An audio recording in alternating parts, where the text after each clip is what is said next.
What's up, everybody, and welcome back to another movie review. I'm Chase Lee, reviewing for DallasMovieScreenings.com, and the movie I want to take a look at right now is Chemical Hearts. Now, this one comes from Amazon Studios, and it is directed by, please bear with me on this pronunciation, Richard Tanny.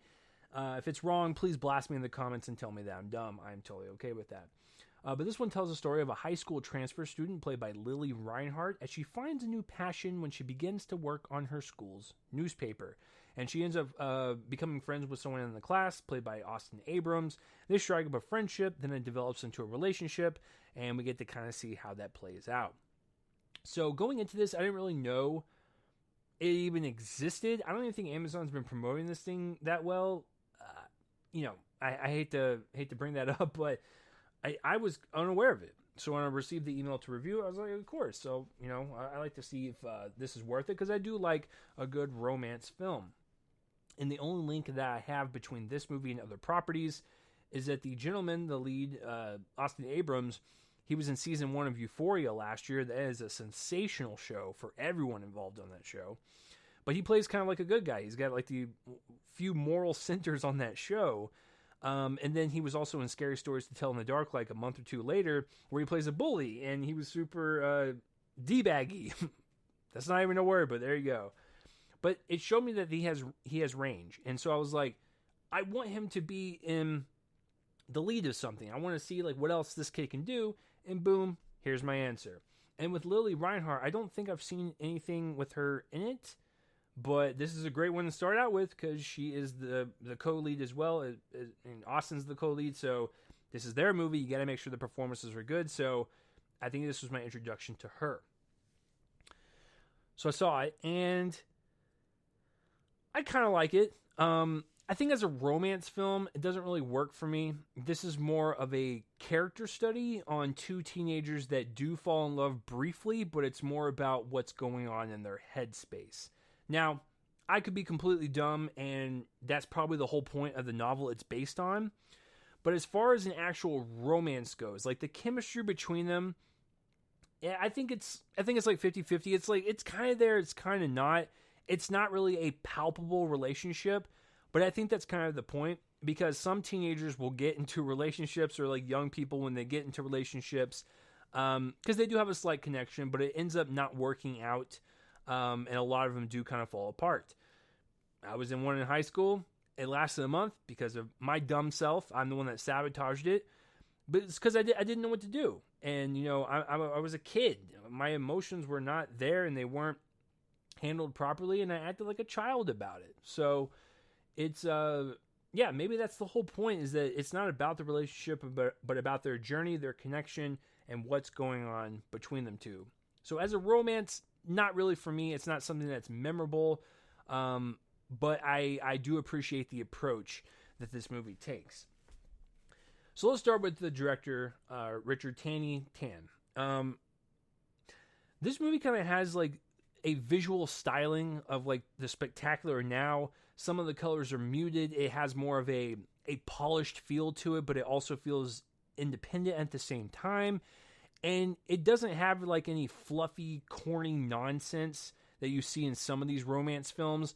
It feels like a grounded relationship, something that would happen in real life. And it really does have like I said, a grounded feel to it.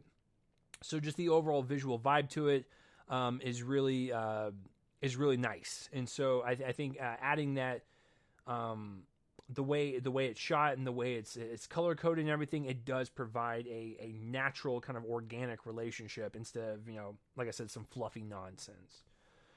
So like I said, the chemistry between the two performers, I think is slightly there, slightly not. It is kind of a hit or miss for me. So the romance as a whole doesn't really work for me. But what I like about it, and what I can actually excuse the romance part of it a little bit, is because of the approach they take on the characters. They provide a realistic approach to how teenagers would be in a relationship, where the lust is there, the attraction is there right off the bat, just like how most relationships are, and then it kind of dwindles a little bit, and you have to kind of like fight to keep it alive type of deal. But the way their relationship kind of unravels is interesting because she's dealing with a lot on her side, a lot of emotional baggage, and he's also got emotional baggage. This is his first ever relationship. He's never had this happen before, so he's in it, and he has a lot of his emotions invested. For her, she kind of gravitates towards him because of an incident that happened to her. So they're both kind of conflicting on what they're feeling, but they are attracted to each other, and they can't explain why. They just have an attraction towards each other, but they have different headspace from one another. They have a different emotional need from one another. And so there are certain scenes that we get to see with both of them where we get to really explore like what's going on. We get to know how they're feeling in that moment and how complicated and how messy and how just sometimes it's just not right for a teenage relationship to kind of happen. But they're trying to make it work, but in the end you realize that there's just so much going on between both of them. It's probably not going to work. They had each other in that moment to really kind of fill a void in each other's lives. But it didn't go beyond that. And so like I said, there are certain scenes with her where we get to see her kind of break down, and we get to see the vulnerability with her and her past. We get to see him break down and kind of see the vulnerability of how he's feeling with his first ever relationship. It's stuff that's heartbreaking because it's stuff that we all kind of go through. Once again, kind of adding this realism to it and this natural portrayal of a relationship. Because even as adults, sometimes it's messy and complicated. And so that's what this film does best. It really focuses on the characters, giving them, a strong backstory, giving them, personality, give them, really great dialogue to recite, and really kind of let them act in the moment. And some of it's really nice. Like I said, the overall romance, I don't think it really works that much, but if you want to look at this more as like a teenage character study on how two people with different emotional needs are in a relationship, then I think it's pretty good.